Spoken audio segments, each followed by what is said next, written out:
70% pour 100%. 70% pour 100%. More cowbell!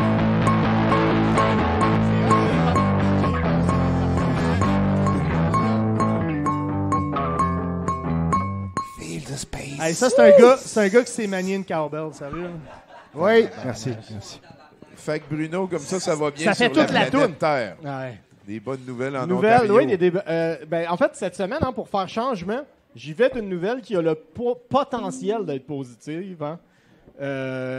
Inquiétez-vous pas, là, il va y avoir des dommages collatéraux auxquels on devra faire face. Mais d'un point de vue purement utilitariste, philosophie sur laquelle notre société tente malheureusement d'opérer, j'apporte une lueur d'espoir ce soir dans vos vies. Oui, parce qu'on est tous au courant que les conservateurs de Pierre Poilievre seront probablement à la tête du prochain gouvernement du Canada. Dans quelle mesure, c'est la question suivante. Arrive sur l'échiquier Doug Ford. Oui, celui qu'on a récemment surnommé Capitaine Canada depuis la victoire de Trump et la menace des tarifs sur les exportations canadiennes. Le rassembleur de cette bande de premiers ministres provinciaux a déclenché hier une élection qui aura lieu dans moins d'un mois en Ontario. La raison invoquée, il y a besoin d'un mandat fort et clair pour combattre la menace Trump en Ontario, chose sur laquelle il semble extrêmement sérieux quand même. Il y a même une espèce de calotte MAGA sur laquelle il est écrit « Canada is not for sale », mais dans le même fond. En tout cas, C'est de quoi de simple que peut-être la bébite va comprendre. Aller jusqu'à faire une calotte, il était motivé. Le gouvernement conservateur de Ford tente ainsi d'obtenir son 3e mandat en Ontario. Et selon les partis d'opposition, tout ceci n'est qu'un stratagème politique qui risque d'apporter plus d'instabilité dans la province à un moment économique crucial. Ford, ayant déjà un gouvernement majoritaire, n'aurait donc pas besoin d'une élection pour ajouter la filière Trump à son mandat. Ford est également un stratège peu subtil, mais efficace, que certains ont même qualifié de corrompu. Toutes des qualités de plus en plus appréciées en politique aujourd'hui. Mais la famille Ford, j'ai l'impression que c'est ça. Les partis d'opposition croient en effet que cette élection a pour but de permettre à Ford d'obtenir le pouvoir avant la prochaine élection fédérale. Pourquoi? Parce qu'en Ontario, la tendance est à voter libéral au provincial quand les conservateurs sont au pouvoir au fédéral, et vice-versa, et vice-versa, et vice-versa. Je ne sais pas si vous les avez toutes pognées. OK, c'est bon.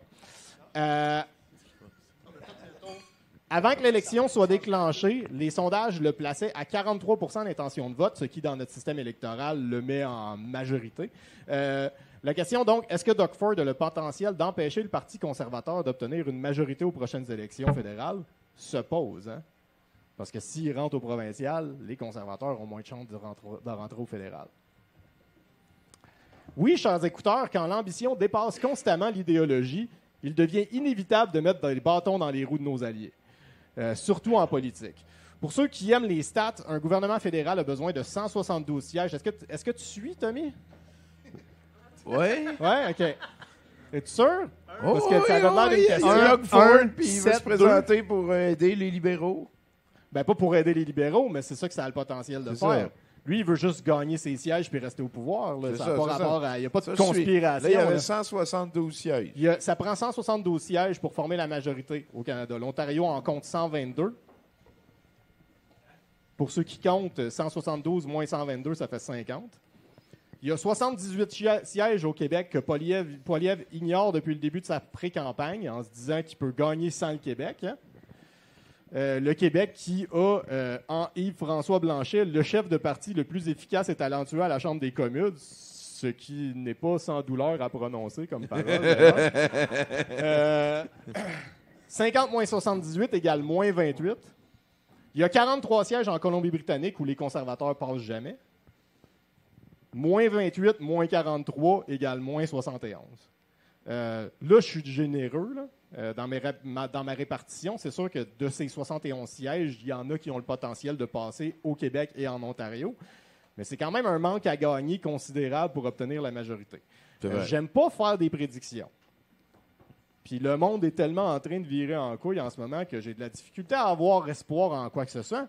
Mais Je choisis de croire que si Doug Ford et ses conservateurs sont réélus, les impacts seront bénéfiques pour tout le Canada.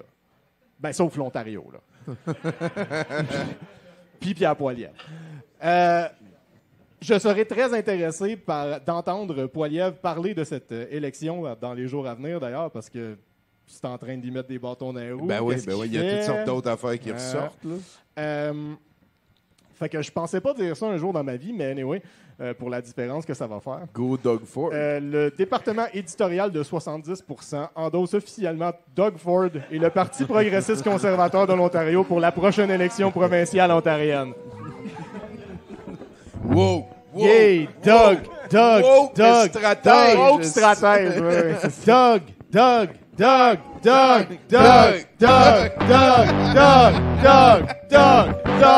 Demande fort, en plus, c'est le fun. Hey, est-ce que tu peux écrire des tonnes de métal sans mettre un message politique dedans? Avez-vous réussi à faire ça? Toujours. Bah ouais. Ça, c'est du nu métal. C'est du... Désolé, oui. Toujours. Vous pouvez développer. Je peux poser une autre question. Ben moi, j'allais dire que, tu sais, dans un album imagé de même, puis les paroles, tout ça, tu peux passer un message politique sans que ça soit trop évident ou dans ta face. C'est ça, c'est des métaphores. C'est vrai. C'est le mot. J'avais oublié. L'Overlord démoniaque avec la Il y a un face empereur, noire. ben oui. En fait, le Overlord démoniaque, c'est Doug Ford. Puis, Exact. Ouais. C'est un Non, Doug Ford, c'est un En fait, héros, c'est un là. hommage à Doug Ford. Son gimp, c'est Justin Trudeau. Puis... tabarnak. c'est Ben, ça. les super vilains, souvent, ça arrive souvent qu'ils se mettent des bâtons dans les roues par inadvertance. Puis je pense que c'est ça qu'on est en train de voir. Là. C'est vrai. Avez-vous un politicien préféré? Tout de suite ou En ce dans le moment, temps? ouais. Comme tu veux. Dans l'histoire Non. de l'humanité, mettons? Oprah ou, Winfrey. Ouais, c'est ça. Je Non, sais mais pas. je dirais... mon préféré, ça serait le moins pire de la gang. Puis je pourrais pas vraiment dire c'est qui. Là. C'est vrai. Bernie Je dirais Sanders.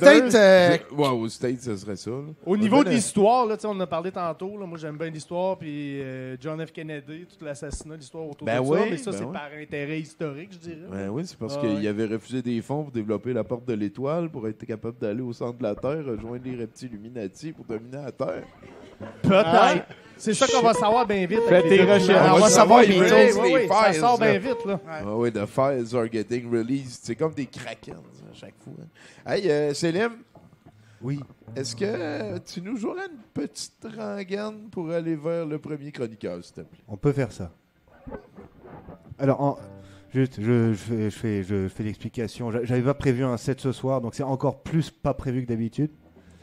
Fait que j'ai fait comme dans les séries quand il n'y a plus de budget, on reprend des vieux épisodes, puis on met des extraits comme ça. Mais j'ai quand même trouvé un thème, voilà, qui colle avec. Ben, à date, je pense Voilà. qu'il y en a À date, je crois que tu l'as assez clair entre pas mal les deux, trouvé, donc là, je fait suis que- pas sûr encore de si je garde le thème ou si je trouve un intrus parce que je me rends compte que j'ai pas assez de tunes pour tout le monde, mais on va voir.